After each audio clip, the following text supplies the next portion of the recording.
अतीक के तीनों हत्यारों से पूछताछ शुरू हो गई है।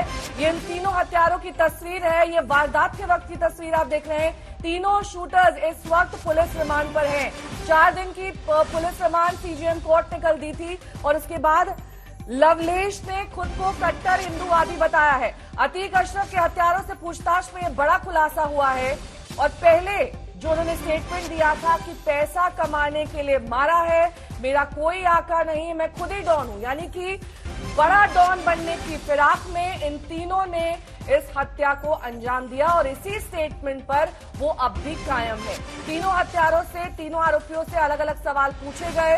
ये वो सवालों की लिस्ट है जो एसआईटी ने तैयार की है। आपको बता दें कि एसआईटी का गठन इस पूरे मामले में किया गया है और कल एसआईटी की टीम को 4 दिन की पुलिस रिमांड मिली है।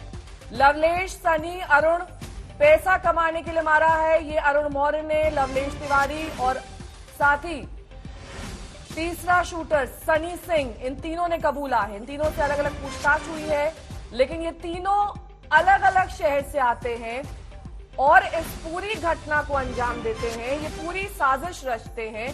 कई अहम सवाल खड़े होते हैं कि क्या वाकई कॉमन इंटेंशन, यानी कि तीनों का एक ही मकसद था अशरफ और अतीक अहमद को मारने का। यह बड़ा सवाल अब यहां खड़ा हो रहा है।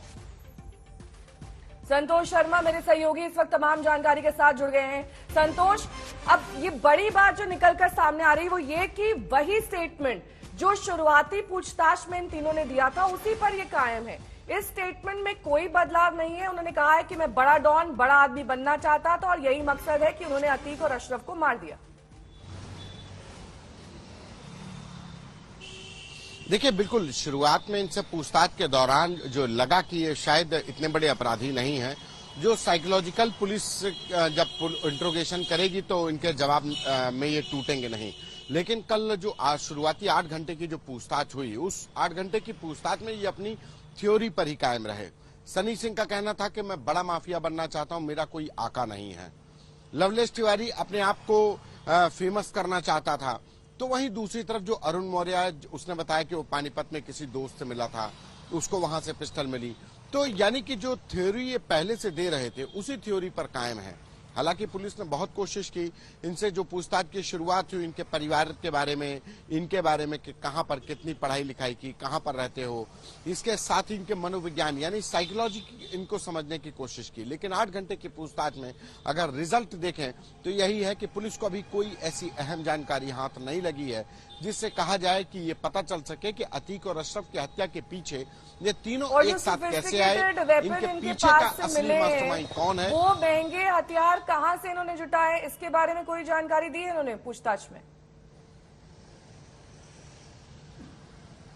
देखिए, सनी सिंह ने कहा कि वो सुंदर भाटी के साथ हमीरपुर जेल में बंद था, उस समय से उसके संपर्क में है, लेकिन जब से जेल बदली और सुंदर भाटी की और वो जेल से छूटा, संपर्क में नहीं है। जो अरुण मौर्य है उसने कहा कि उसको वेपन पानीपत के एक दोस्त ने दिए हैं, लेकिन उसको नहीं पता था कि ये जिगाना जैसी पिस्टल है, वो इतनी खतरनाक है या इतनी प्रतिबंधित है, इतनी कीमती है। वो तो बस इतना जानता था कि ये पिस्टल से जब फायर होगा तो कोई बचेगा नहीं। उसको जिगाना के बारे में नहीं पता था। ये तमाम सवालात हैं जो वो गोलमोल तरीके से जवाब दे रहे हैं या बेहद शातिराना ढंग से जवाब दे रहे हैं। तीनों का आपस में कनेक्शन क्या है, तीनों आपस में कैसे जुड़े, इनके मोबाइल फोन कहां है, इस पर अभी पुलिस इंट्रोगेशन कर रही है। लेकिन इनके पास से जो अभी तक जो जानकारी मिल पा रही है, पुलिस का यही कहना है कि वो जितना इनको आसान समझ रहे थे, ये साइकोलॉजिकली उतने आसान नहीं है। इनको तोड़ पाने में अभी पुलिस को और मुश्किलें आएंगी और संभव है कि इन तीनों आरोपियों से राज उगलवाने के लिए पुलिस को नार्को टेस्ट तक करवाना पड़े, क्योंकि जिस साइकोलॉजी के साथ ये ट्रेंड हुए हैं उससे लगता है कि आसानी से सारे नार्को टेस्ट के लिए अलग परमिशन लेनी पड़ेगी, उसके लिए भी आपको एक अलग प्रोसीजर फॉलो करना पड़ेगा। ये तमाम वो सवाल हैं जो इस वक्त एसआईटी के सामने एक बड़ी चुनौती के तौर पर हैं। लेकिन संतोष, यहाँ पर बड़ा सवाल ये है कि तीनों अलग अलग शहर से आते हैं, तीनों की अलग आपराधिक पृष्ठभूमि है, उसके बाद कॉमन इंटेंशन है इन दोनों बड़े डॉन माफिया को मारने का। इसके पीछे किसी चौथे आदमी का हाथ नहीं है, इस संभावना से इनकार किया जा सकता है या फिर नहीं? देखिए, इसमें कोई इनकार नहीं किया जा सकता कि ये तो सिर्फ चेहरे हैं, ये सिर्फ कठपुतली हैं। असली जो इनको नचाने वाला है, इनका जो असली मास्टरमाइंड है, वो कोई और है। और हो सकता है उस मास्टरमाइंड के और इनके बीच में भी कई हैंडलर्स हों। ये असली किसने खेल किया है अतीक और अशरफ के मारने का, ये भी नहीं जानते हो, बस ये अपने हैंडलर को जानते हो। क्योंकि ये एक बड़ी साजिश है। उत्तर प्रदेश में हजारों करोड़ का अतीक का साम्राज्य है। रियल एस्टेट में हजारों करोड़ का रियल एस्टेट में कारोबार है। उत्तर प्रदेश से लेकर के हरियाणा में तक तमाम कंपनियों में अतीक अहमद के शेयर हैं। दिल्ली में पॉश इलाकों में उसकी प्रॉपर्टीज हैं। तो कहा जा सकता है कि वो एक बहुत बड़ा एंगल है।